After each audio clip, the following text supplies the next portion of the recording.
नमस्कार, आप देख रहे हैं राजस्थान तक। मैं हूं आपके साथ नितेश तिवारी। आज हम आपके लिए एक ऐसी खबर लेकर आए हैं जिसे सुनने और देखने के बाद हर किसी का कलेजा मुंह को आ गया, खासतौर पर वो माता पिता जिनके घर में मासूम बच्चे हैं। कहते हैं जिंदगी और मौत दोनों ऊपर वाले के हाथ में है। जिंदगी का तो पता नहीं, लेकिन राजस्थान में तो उड़ती पतंगे ही अब ये तय कर रही हैं कि कब किसकी मौत होनी है। मकर संक्रांति का पर्व बीते कुछ दिन गुजर चुके हैं, लेकिन हीर के जाने का मातम आज भी उसका परिवार मना रहा है। जयपुर में चाइनीज मांझे की चपेट में आने से मासूम बच्चे धीर की दर्दनाक मौत हुई थी। धीर अपने माता पिता के साथ मुंबई में रहता था। वो अपने नाना के घर जयपुर में छुट्टियां बिताने के लिए आया था। पिता हितेश के साथ घर से कार से निकला था। कार का सनरूफ खुला था। धीर बाहर झांक रहा था। तभी न जाने कहां से आसमान में उड़ती पतंग की वो चाइनीज डोर बच्चे के गर्दन में आ फंसी। इसके बाद तो ऐसा लगा कि किसी ने धीर का मानो बेरहमी से कत्ल कर डाला हो।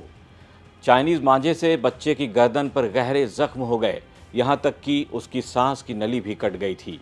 लेकिन परिवार के लोग उसे एसएमएस अस्पताल में लेकर गए, इस उम्मीद पर कि शायद उनके बेटे की जान बच जाएगी।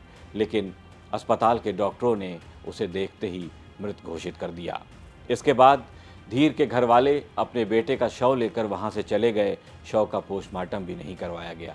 जानकारी के मुताबिक मुंबई निवासी हितेश कुमार का पुत्र धीर हाल ही में मुंबई से जयपुर अपने ननिहाल शुभम एनक्लेव आया हुआ था। वो कार में बैठा हुआ था, सनरूफ से बाहर झांक रहा था। इस दौरान अचानक रास्ते में फैले मांझे की चपेट में वो आ गया और उसकी गर्दन कट गई। 6 साल का धीर सांगनेरिया जयपुर आया और पतंगबाजी का लुत्फ उठाने के लिए गुलाबी आसमान में पतंगबाजी देखने के लिए पिता की कार में सवार हो गया और रूफ, जो कि सनरूफ होता है कार का, उससे बाहर निकलकर चलती गाड़ी में वो पतंगबाजी का लुत्फ उठा रहा था। इसी दौरान तेज धार में चाइनीज मांझे की चपेट में आने से वो लहूलुहान हो गया। उसी गाड़ी से माता पिता उसको अस्पताल लेके आए, लेकिन दुख की बात यह है कि 6 साल के मासूम ने दम तोड़ दिया। अब परिजनों का रो रो कर बुरा हाल है, लेकिन सवाल एक है कि बार बार चाइनीज मांझा, जो कि बैन है, पाबंद है, उसके बावजूद मार्केट में कैसे बिक रहा है। इस बार की जो मकर संक्रांति थी वो मौत की मकर संक्रांति साबित हुई है। चाइनीज मांझे से 150 से भी ज़्यादा लोग घायल हो चुके। जयपुर से ही करीब 3 लोगों के मौत की खबर आ चुकी है। प्रतिबंधित मांझे की बिक्री अब भी धड़ल्ले से हो रही है। प्रशासन की तमाम हिदायतों का कोई असर नहीं हो रहा है। कोटा में भी चाइनीज मांझे का कहर दिखा था, खासकर मकर संक्रांति के बाद, जिससे हाल ही में एक 7 साल के बच्चे की मौत हुई और कई लोग घायल हो गए। इसमें एक छात्रा और एक स्कूल का प्रिंसिपल भी शामिल हैं, जिन्हें गर्दन, हाथ और चेहरे पर गंभीर चोटें आई हैं।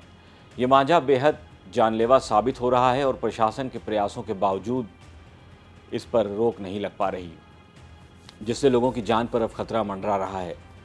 हर साल देश में चाइनीज मांझा मौत बांटता है। ज़्यादातर राहगीर इस तरह के हादसों का शिकार होते हैं। हादसा होने पर पहले कुछ दिन तो हो हल्ला मचता है, लेकिन फिर से वही ढाक के 3 पात। अब भी चाइनीज मांझा बाजार में बिक रहा है और पुलिस और प्रशासन हाथ पर हाथ धरे बैठे हुए हैं, शायद इस इंतज़ार में कि जब भी किसी और धीर की जान जाएगी तो एक्शन होगा। क्या हमारे देश में चाइनीज़ मांझे की बिक्री पर पूरी तरह से बैन लगना चाहिए? आखिर कब तक ये चाइनीज़ मांझा यूं ही बेगुनाहों और मासूमों का कत्ल करता रहेगा?